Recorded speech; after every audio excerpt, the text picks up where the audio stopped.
Ameublement Tanguay en première ligne. À l'Esprit sportif aujourd'hui, encore 6 courses à la saison de Raphaël Lessard. Je suis quand même assez content. C'est une saison qui a été assez dure. J'avais pas beaucoup d'expérience au début de la saison. Rugby rouge et or en préparation pour la saison 2021. On a décidé qu'on ferait des pratiques pendant la semaine puis des matchs entre nous le vendredi, même si on n'a pas la possibilité de jouer contre d'autres équipes pour l'instant.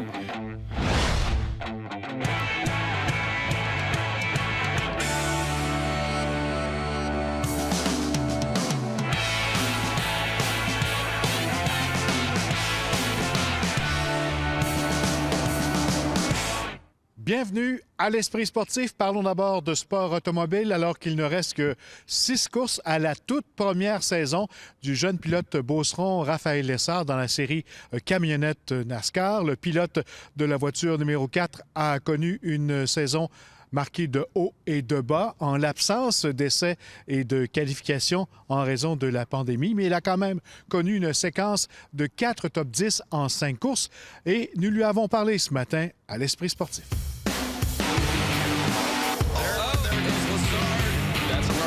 Raphael. He's not going to forget. Brandon Fingers led the most. 31. Ronnie Herbst led 21 early. Raphaël Lessard, bienvenue à l'Esprit sportif. Merci beaucoup. Tu es présentement en Caroline du Nord. À l'entraînement, tu as eu une journée fort occupée quelques jours avant une course. Là.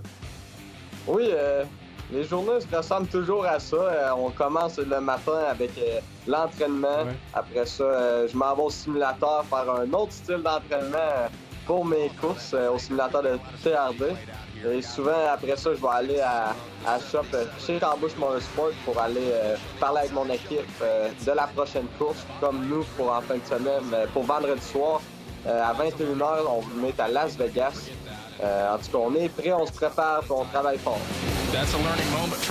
Justement, tu as déjà 17 courses dans le corps depuis le début de la saison. Il y a eu des hauts et des bas. Début de saison difficile, justement, en l'absence d'essais et de qualification. Mais quand même, comment tu analyses jusqu'à maintenant ta saison?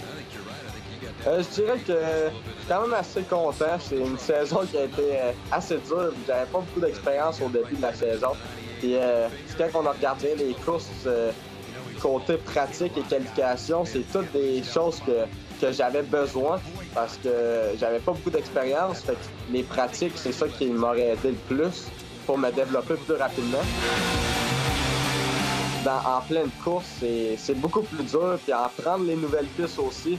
Mais j'ai appris énormément. Là, je pense que je suis un meilleur pilote que j'étais.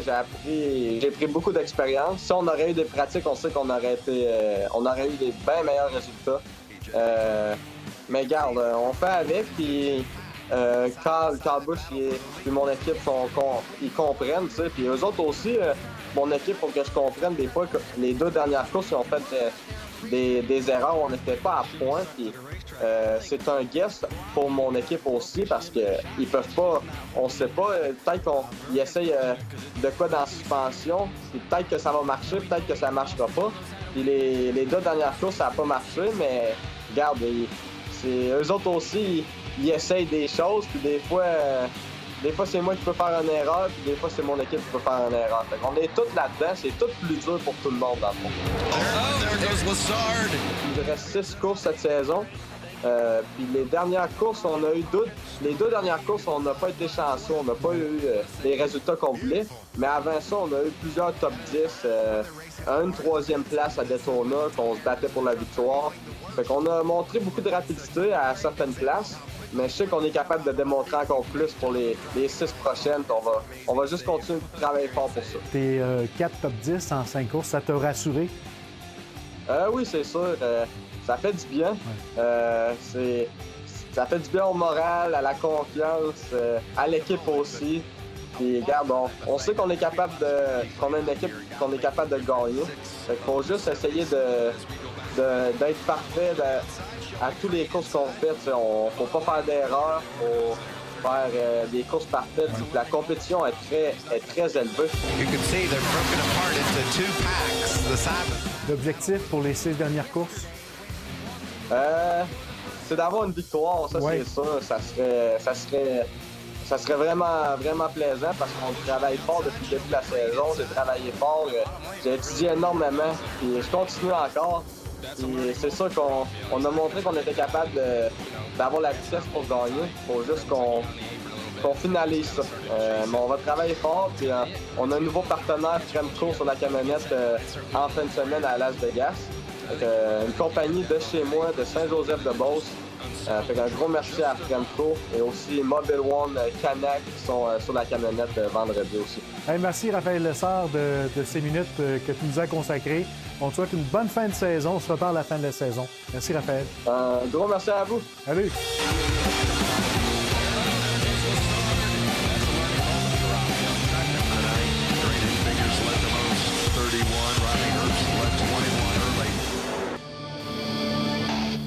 Le Québécois Félix Auger-Aliassime a bien entamé aujourd'hui le tournoi de Hambourg, disposant de l'Italien Lorenzo Senego en 2 manches de 6-2 et 7-6 dans un duel de premier tour. Pour le vainqueur, 21e au monde, il s'agit d'une bonne entrée en matière à cette compétition, se déroulant sur terre battue et servant de prélude aux internationaux de France qui s'amorceront la semaine prochaine. Le joueur de l'ancienne Lorette a mis 1h47 minutes pour triompher, réalisant 2 bris en 5 occasions. Il a également sauvé les 4 balles de bris auxquelles il a fait face. Au total, il a empoché 68 des 120 points disputés face à Sonego, 46e joueur de l'ATP. Le favori de ce tournoi est le Russe Dani Medvedev. Après la pause, les filles du club de rugby Rouge et Or gardent le moral malgré tout.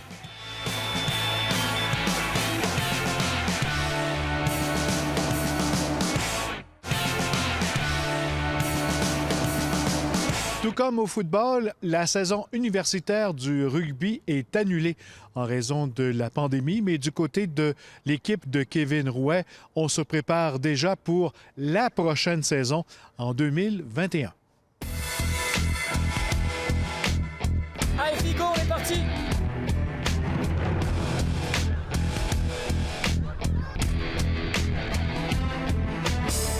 Kevin Rouet, bienvenue à l'Esprit sportif. Bienvenue, bonjour. On a eu la nouvelle lundi. Il n'y aura pas de saison pour le Rouge et Or rugby féminin. Comment on réagit à cette nouvelle? On s'y attendait, on était préparés, mais on espérait jusqu'au bout. Pour vrai, tout le monde espérait, on était toujours positif, mais on s'y attendait. On avait notre plan B qui était en place, fait qu'on va se faire des intersquads entre nous pendant l'automne. Et on va fonctionner comme si c'était une vraie saison, c'est-à-dire qu'on va s'analyser, on va faire de la vidéo, puis on va montrer un petit peu aux recrues comment ça fonctionne si on avait eu une vraie saison. Fait qu'au moins, ça va être quelque chose de positif pour les recrues, puis pour les anciennes aussi. Pourquoi on avait vu la nouvelle un peu arriver? On s'attendait à pas jouer à cause du contact dans le sport? On savait que les sports à risque, football, rugby, qui étaient considérés à risque avec le basket aussi, on était dans les sports, fait qu'on s'attendait que de toute façon, s'il y avait ne serait-ce qu'une décision négative, ça serait forcément sur notre sport en premier. Fait que c'est sûr qu'on n'était pas forcément très positif. Après, quand on voyait qu'avec la fédération, ça commençait à avancer au niveau du rugby, qu'on allait avoir des possibilités, on avait quand même un bel espoir, comme le soccer a eu cet été. Nous, on avait l'espoir pour cet automne aussi. Mais finalement, ça a été une décision plus universitaire que par sport. Fait que là, c'est plus les universités qui ont décidé de pas aller de l'avant avec les sports cette année. Ça fait un bout de temps qu'on s'entraîne quand même, et il y aura des matchs intra-équipe. Ouais, je suis quand même contente parce qu'en équipe, on a décidé de continuer de s'entraîner quand même jusqu'à à peu près la mi-octobre.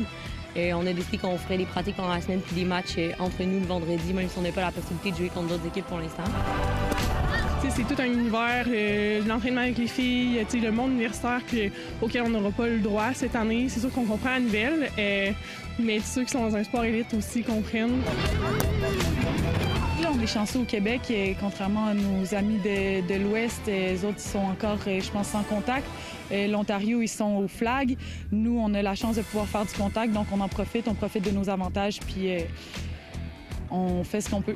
Avant l'annulation officielle de la saison du Rouge et Or rugby féminin, l'entraîneur-chef l'avait anticipé il y a plusieurs semaines. 10 de ses joueuses, la plupart vétérantes, ont pris l'avion vers la France.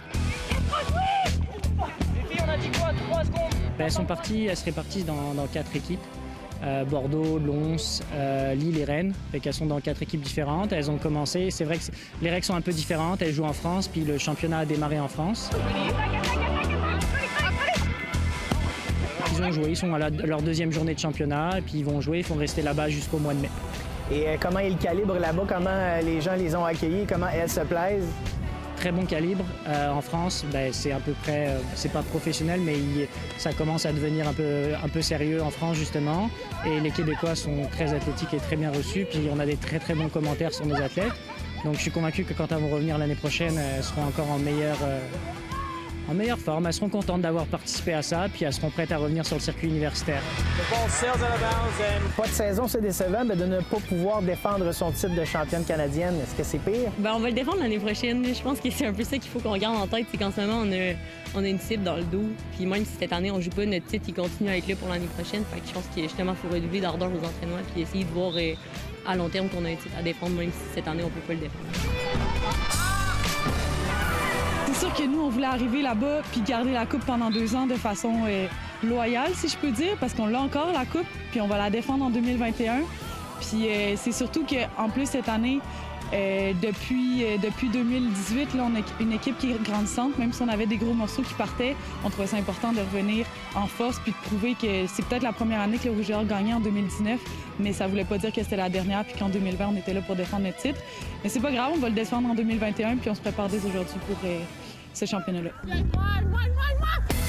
On fait ce qu'on peut avec ce qu'on a, disons. Fait qu'on va arriver plus que prêt l'année prochaine, ça c'est sûr. Puis je pense que c'est un coup à donner. C'est un off-season qui est long, mais ça va en valoir la peine l'année prochaine sur le terrain. Est-ce qu'on attend des nouvelles pour l'hiver? On aimerait peut-être faire autre chose pendant l'hiver? On verra un petit peu ce qui va se passer avec la décision sur les sports annuels le 15 octobre. Et je pense que ça va nous en dire beaucoup de ce qu'on aura le droit, nous, en tant que sport d'automne, de faire. Parce qu'effectivement, le football, l'hiver ne fonctionne pas. Nous, on avait l'habitude déjà de faire du rugby à 7, parce que là, l'automne, on joue à 15.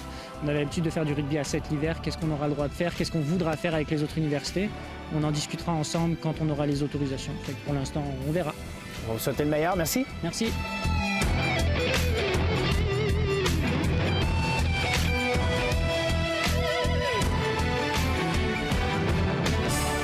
Et voilà ce qui complète l'Esprit sportif pour aujourd'hui. On vous attend demain à la même heure. Bye tout le monde.